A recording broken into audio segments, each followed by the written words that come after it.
नमस्कार, जय महाराष्ट्र मित्रांनो। आताच्या क्षणाची सर्वात मोठी अपडेट।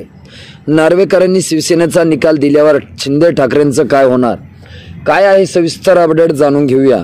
20 जून 2022 आणि शिवसेनेतलं ऐतिहासिक बंड। हिंदू हृदय सम्राट बाळासाहेब ठाकरेंनी स्थापन केलेल्या शिवसेनेत पक्षात फूट पडली आणि त्यात बहुतांश आमदार म्हणजे 40 शिवसेनेचे आणि 10 पक्ष आमदार शिंदेंसोबत गेले। त्यामुळे शिवसेनेत ऐतिहासिक अशी फूट पडली। या फुटीनंतर ठाकरेंनी सर्वोच्च न्यायालयात दाद मागितली। पक्षाविरुद्ध जाऊन भाजपसोबत गेलेल्या आमदारांच्या अपात्र ठरवावं अशी मागणी ठाकरे गटाने केली होती, पण सर्वोच्च न्यायालयानं या प्रकरणी निकाल हा महाराष्ट्र विधानसभा अध्यक्षावर सोपवला आणि त्यासाठी 10 जानेवारीपर्यंत निकाल देण्याची मर्यादा घातली आहे। त्यानुसार 10 जानेवारीला विधानसभा अध्यक्ष या संबंधी निकाल देणार असल्याचं कळतंय। त्यामुळे शिवसेनेच्या ठाकरे आणि शिंदे गटातील आमदारांची धाकधूक वाढली आहे। अशातच नुकत्याच शिंदे गटाच्या एका मेळाव्यात पदाधिकाऱ्यांशी बोलताना एकनाथ शिंदेंनी पुढील 8 महिने आपणच मुख्यमंत्री राहणार असल्याचं वक्तव्य केलं होतं। त्याची चर्चाही राजकीय वर्तुळात रंगली होती।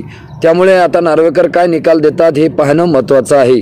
मित्रांनो, तुम्हाला काय वाटतं? तुमची प्रतिक्रिया आम्हाला नक्की कळवा। भेटूया पुढच्या व्हिडिओमध्ये। तुर्तास धन्यवाद।